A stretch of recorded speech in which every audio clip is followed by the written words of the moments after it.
Hi guys, and we are back.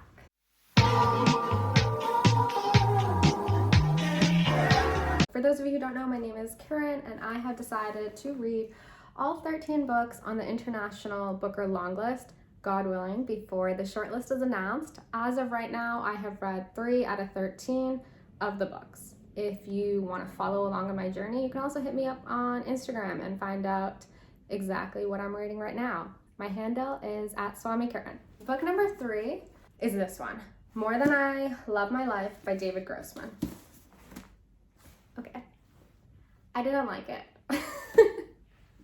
But that's not to say that some of you might not. You might love it. This might be exactly the kind of story that is for you. This story was interesting, but I did not like how it was told. And I found our narrator to be hella annoying and the least interesting. There's that. That's just a preview of my thoughts. But before we really delve into them, let me set the scene for you.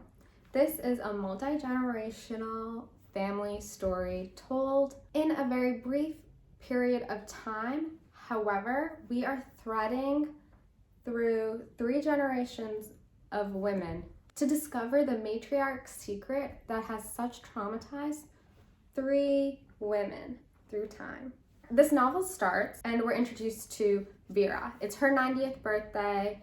She's assembled a ragtag bunch of, little grandchildren and nieces and nephews and adopted children, whatever. Everyone loves her. She is charismatic, butts herself into everyone's little business. So we're introduced to her and her granddaughter, Julie, who is a filmmaker in her late 30s. And she has really no relationship with her mother, Nina, because Nina basically gave birth to her and then dipped. But Gilly is very, very close to her father, Raffi. They're tight. So those are the 4 characters basically who feature prominently in this. And then we're kind of learning about Vera, the grandmother's past and her first love, and then her second love, which was Raffi's father. So Raffi and Nina being Vera's daughter, fall in love. So they're step-siblings who, fall in love is a bit, they have a little situationship that lasts for decades, even though Nina will dip all the time. She's in New York. That's kind of the stage at the birthday party, and they decide to go back to, Vera's birthplace, and also the island she was imprisoned at, to create a film that is her life story, but then also it's going to be Nina's video that she's going to watch when she further descends into Alzheimer's, but then there's this whole Gilly is oh no, it's my story, Father, you can't tell it, it's my story. There's that. So they meet and then they go back they're traveling through Europe to get to this little island. And along the way, Vera will explain different moments. The first time she met her first love, Nina's father, what their relationship was like, how they, for 3 years, they would only walk through their little village alongside her mother, and that's how they got to know each other, and they had a very platonic relationship, even though they loved each other greatly, but they were essentially one soul, 2 bodies. Then Nina wants to know the story of her birth, and they talk about that. And in this novel, essentially the crux of it could be explained that the personal is political. I didn't get that anywhere. I read that on The Guardian. But that's what the story is talking about, how every one of Vera's decisions is kind of framed in the political. She, even when Nina asks Vera to tell her about how she was born, Vera has to set the scene of what was happening politically. And then Nina was see, Julie, even my birth is turned political. That's kind of a reoccurring theme throughout this.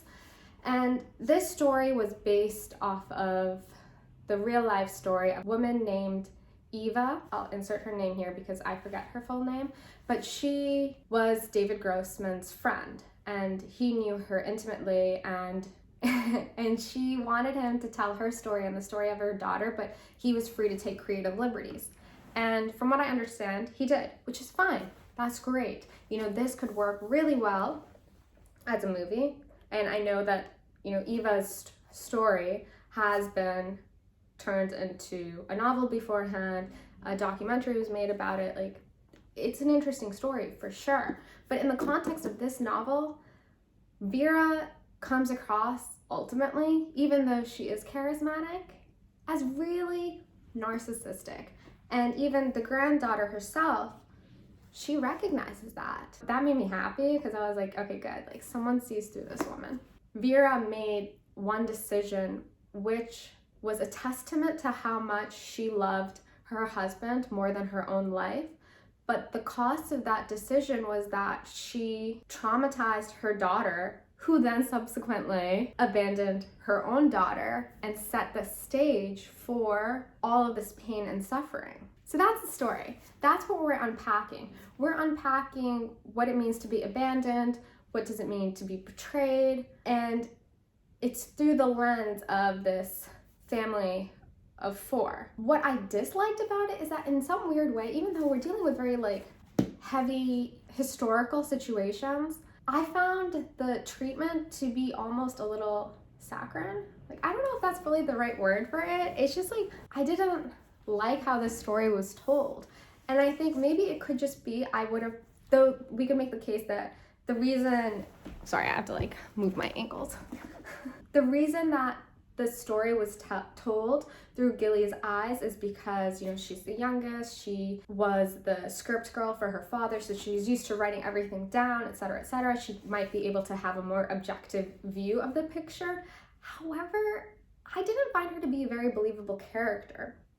She refers to herself as a dodo bird, that she was like ample woman but had a little bit of the dodo bird in her. She's like watching this old film of herself and her father, of her and her father when she was 15, and she was like, even then I was a dodo bird, and all a dodo bird wants is to be hugged by their mother. And I was just like, this doesn't sound believable. And then also she's like, at one point when she's speaking to her mother, because for many, many, many years, the daughter herself was like, I don't want to talk to this woman. You left me, like, we don't have a relationship. But they're reunited and in close quarters, and Julie is like, Mom, I have to ask you something. And Nina's like, what? And then the daughter is like, did you ever breastfeed me? Like, who cares? And at that point I was like, a man wrote this. Like, a man really was out here. He's the one who's like wondering this. I know there's some like Freudian or Jungian whatever about whether or not children are breastfed and how whatever, but I don't think